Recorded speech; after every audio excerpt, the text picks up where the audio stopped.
Hello everyone, thanks for your interest in this NSO Developer Days session, where we will be discussing access control techniques that can be applied on your Cisco NSO solutions, what NSO access control can achieve, what access options are available, and how to restrict or permit northbound access to NSO. For those of you who do not have prior experience of deploying NSO in production environments, this session will provide examples to help you start planning an easy and powerful way of access control. If you have already deployed NSO in production systems and looking to improve the security and control to cater to different interest groups, you can find examples from several production configurations. I tried to give as many examples as I could think of so that you can refer to this presentation after this session. I will not be spending too much time on some slides, especially those having technical details. You can pause this video and take your time to review the codes and the configuration examples. If you will have any questions or further information or discussion need, you can use the activity stream available in the event application. Alternatively, you can always visit Cisco's NSO community and DevNet pages or the NSO Developers Hub. My goal is sharing an overview of NSO's AAA process and capabilities to help you kickstart designing and customizing your own access control flow. Provide a reference deck you can use and follow whenever you need. Speaking about myself, I am Fatih Ayvaz, software architect in Cisco CX organization, and have been heavily involved in designing, implementing, and rolling out large-scale NSO deployments over the past years.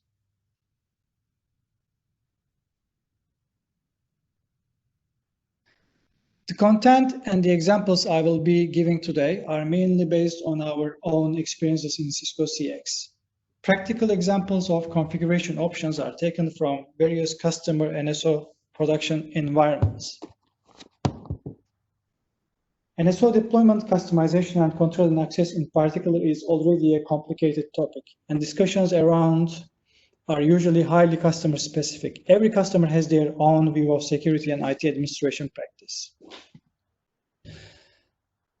This example solution diagram must be showing something common for every NSO deployment here and there. In actual project engagements, we prefer doing whiteboard sessions to understand customers' particular needs, which are often influenced by corporate IT. You may pause here a while to see various example interactions and integrations that a typical NSO solution will implement. NSO's terrain spans multiple organizational units, multiple countries in international providers or interest groups, which with each may have different intent using the features and functions provided through NSO platform. A good care must be given to provide access to necessary and sufficient level of operations, as well as information gathering to those user groups, and to restrict viewing or modification of sensitive data and service impacting configuration changes. Some example tasks can be seen here right next to interest groups. Planning such a deployment will require answering some or all of the questions or more that I listed here. What the end user roles to use NSO? What are the permissions or restrictions of them? Is everyone allowed to access all devices? How about access to services? Which northbound interfaces will be configured to access? And what information you expect users to provide for granting access? How about the users and group associations? Where are they stored? With which attributes? And the access interfaces, will they all be treated in the same way? Now let's look at the NSO AAA. The AAA functions in NSO. AAA stands for Authentication, Authorization, and Accounting. Each of these functions addresses a different need in access control, where authentication checks whether users' credentials are correct and valid. Authorization grants or restricts access on a user session, and accounting will keep track of what user does. NSO can authenticate users based on username and password, or with public key or with token. If we want username, password, or token check to be done via an external system, then we enable external authentication. Authorization requires group membership through an NACM structure where we have NACM groups and rules defined. Network NSO's built-in AAA architecture supports user group assignment and authorization via implementing Network Configuration Access Control model called NACM. NSO can perform authorization externally via invoking application callbacks for authorization. This feature can be enabled in ncs.conf file. All the user activity can be logged. Typically, the go-to file is the audit.log file. You can also enable syslog logging or external log processing via sending the logs to a program.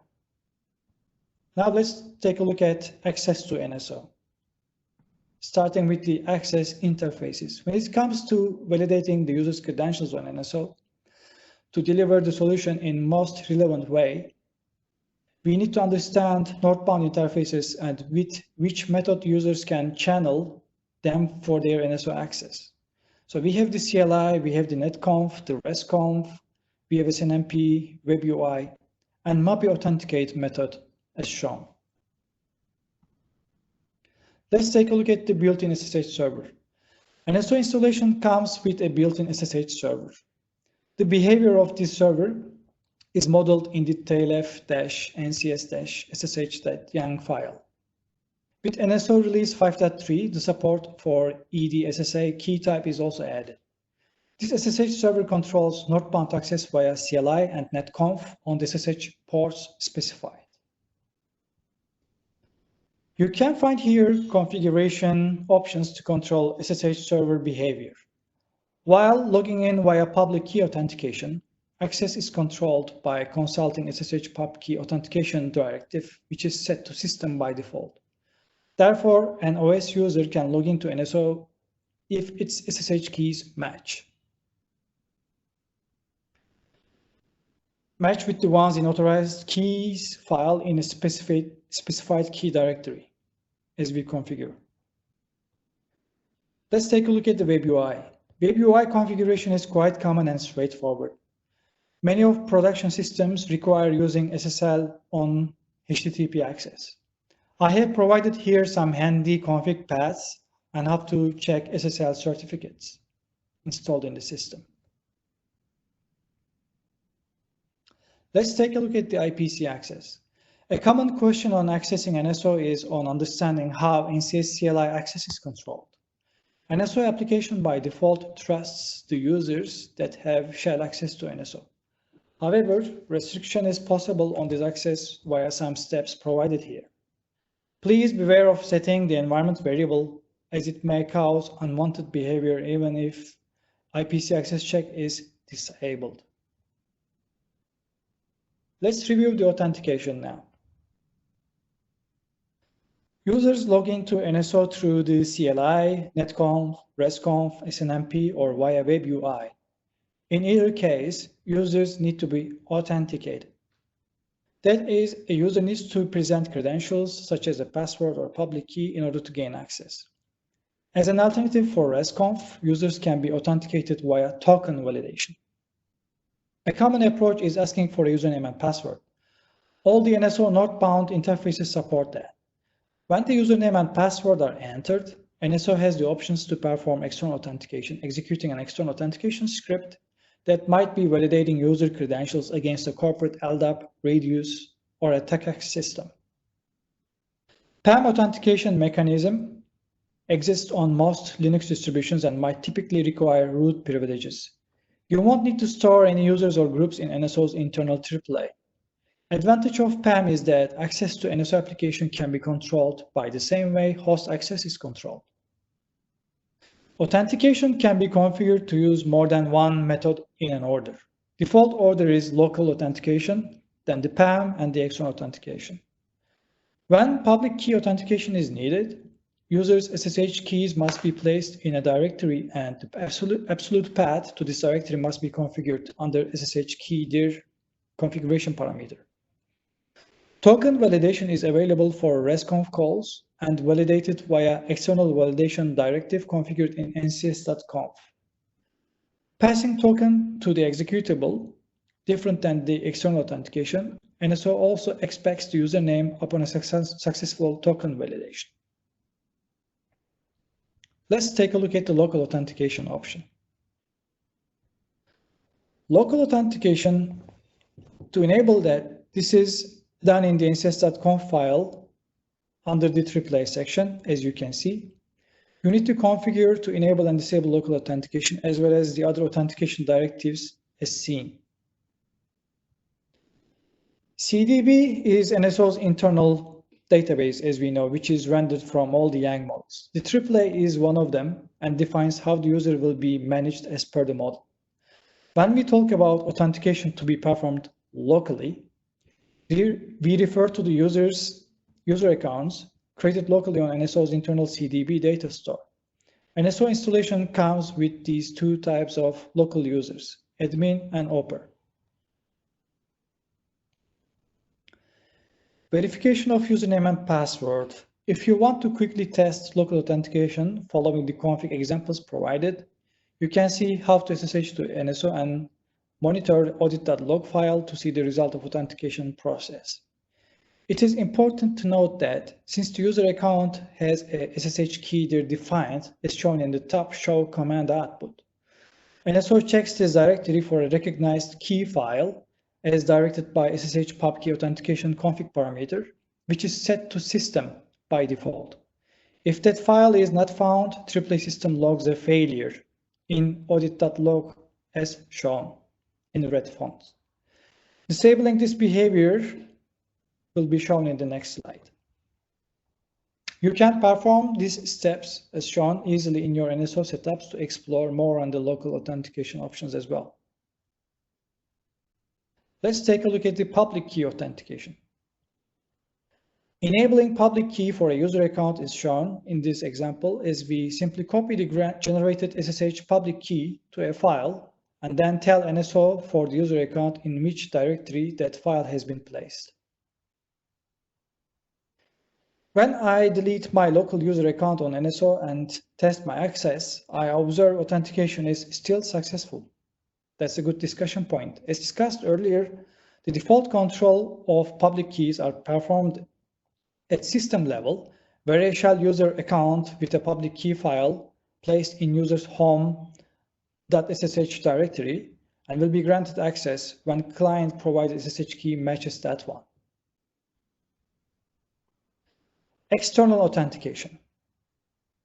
External authentication on NSO allows us more flexibility and further compliance with commonly deployed, already existing authentication methods to provide a consistent access control experience to customers. The most common external methods are using LDAP, Radius, or TACAC servers. The AAA configuration in nss.conf file must be set with an executable here. In this session, I provide examples using Python.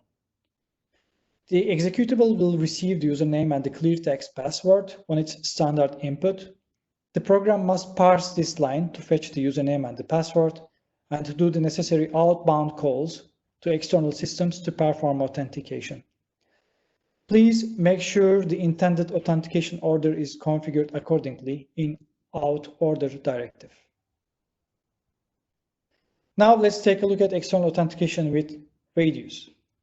This is a lab example I have taken to demonstrate how external authentication can be verified with a Radius server. Obviously, you will need to amend the user attribute on Radius server so as to pass users group assignment back to NSO, so that NSO can apply authorization rules on this user session based on this returned group name. For those of you who are interested in how the executable will look like in a Python code, here is an example skeleton of code. You can reach out if you need further help setting up for your own IT environment.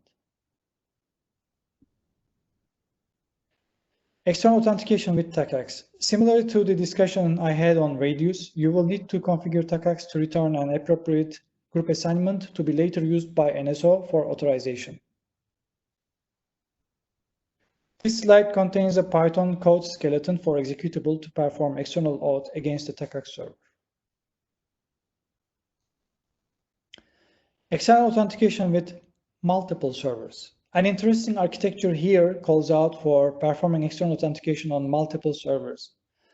I leave it to you to imagine what sort of use such AAA setups might be needed. And how about this?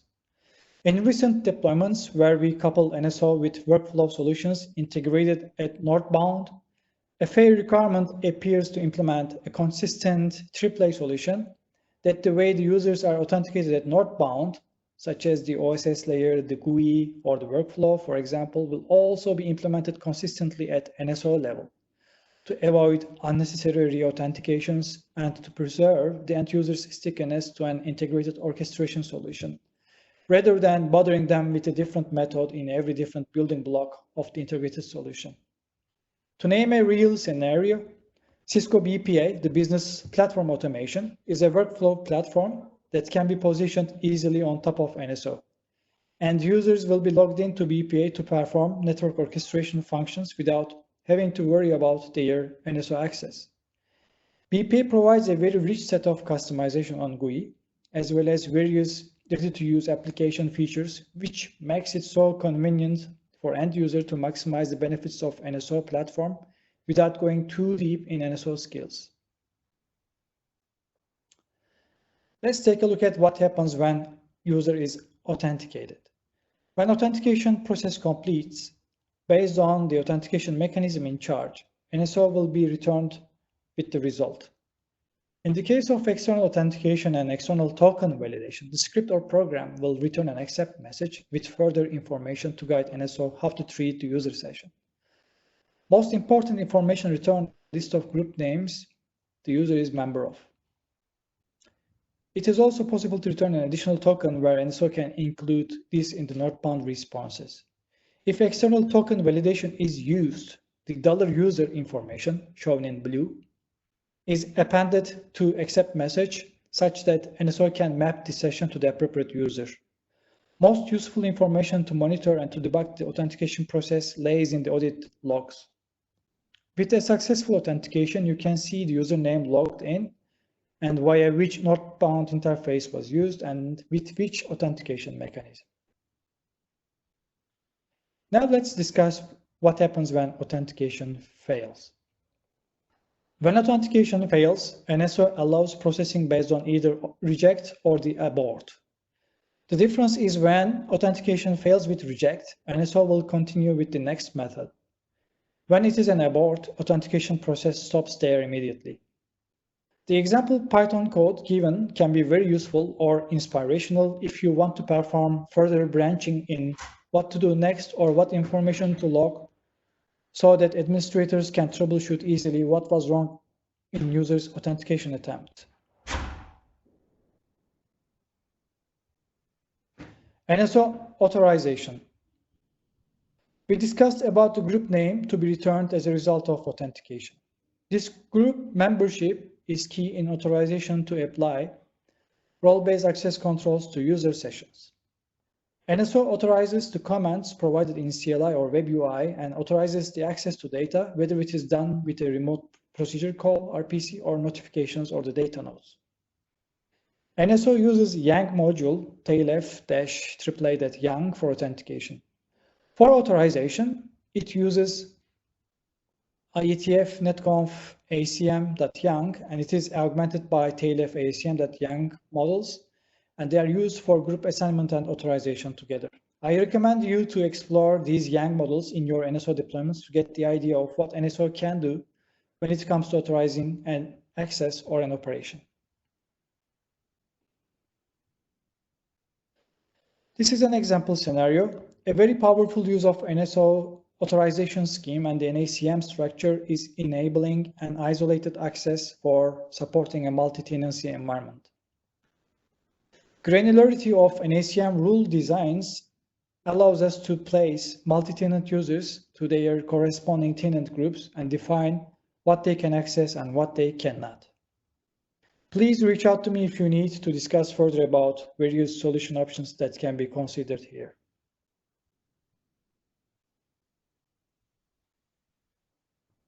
Group membership can be very well inherited from system level following Linux user account administration.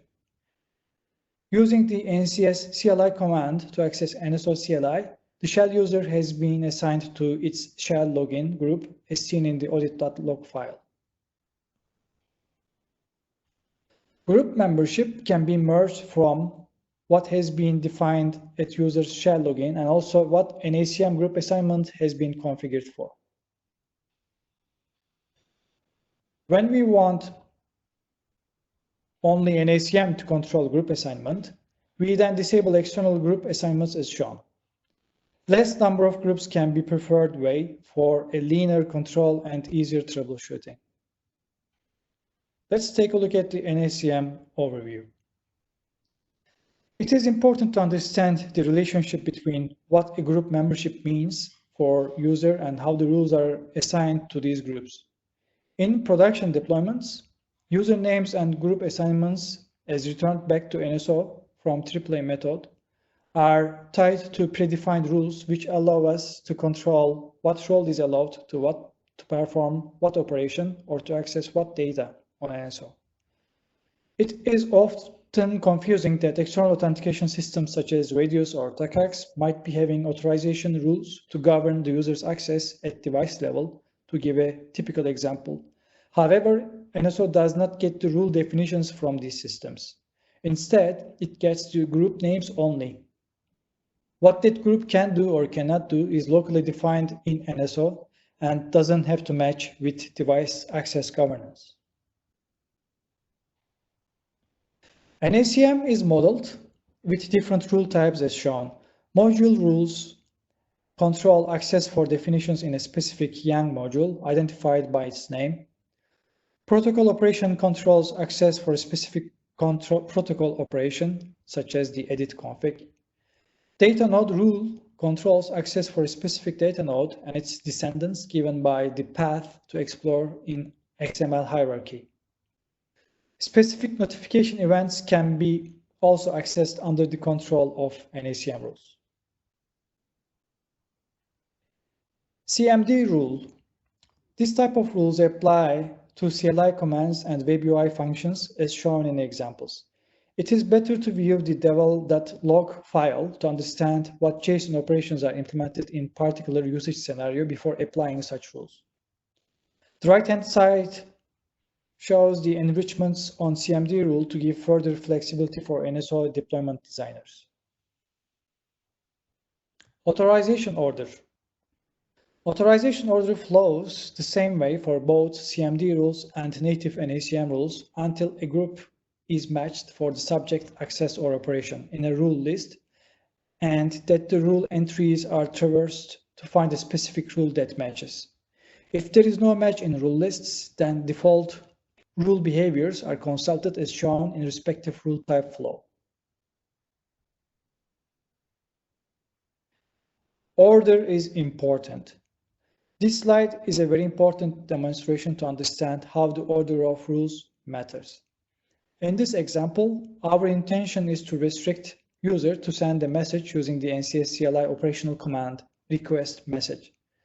We have created a rule list named rdemo group 35 assigned to demo user 3's group, which is the group demo group 3 shown at top line. And we added a specific rule to deny this command at line number 2 and to allow all the other CMD rules in line number 3 to complete our rule list. However, we realized that demo user 3 was still able to send message to NSO admin user. Looking at the devel.log file, we got to know that a different rule has been applied onto this operation, the rule name rdemo group 3. To fix this, using the move command, we can easily place our new rule before the current rule that applies so that we can verify the desired result as seen in the logs at the bottom.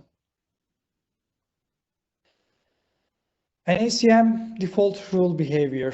When no groups are found or there are no matching rules, a number of controls listed here helps us to set the default behavior of the NSO deployment. While checking the matching groups, please bear in mind what you set for enable external groups if enabled, as they will be added to the checklist. The last three ones with star sign next to them are augmented by NSO to standard NACM model. NACM rule format. The modeled rule elements are shown here to guide us how to create an NACM rule. So you can take your time to review them.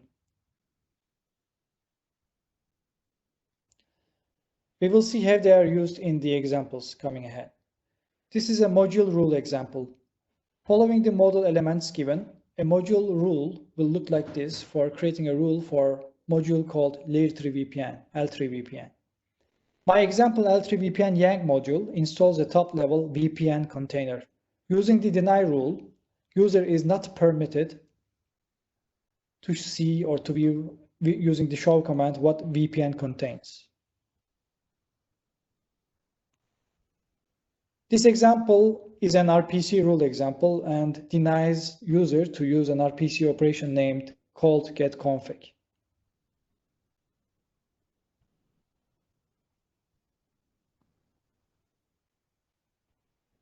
When data node rules are used, we provide the target data element with the path statement. Path can be a tag path without a key or an instantiated key as shown in device paths, or could be wildcarded with asterisk sign. Here is an example that demonstrates the usage of a path without a key. In my case, to apply on all AS numbers under /VPN, regardless of the VPN instance. With the help of log if permit option, we can see a permitted data node access rule with given XPath statement applied in the log file. And this is an example how path statement with a key can be used. A wildcarded path rule can be useful when we want to control access to child elements under a parent node.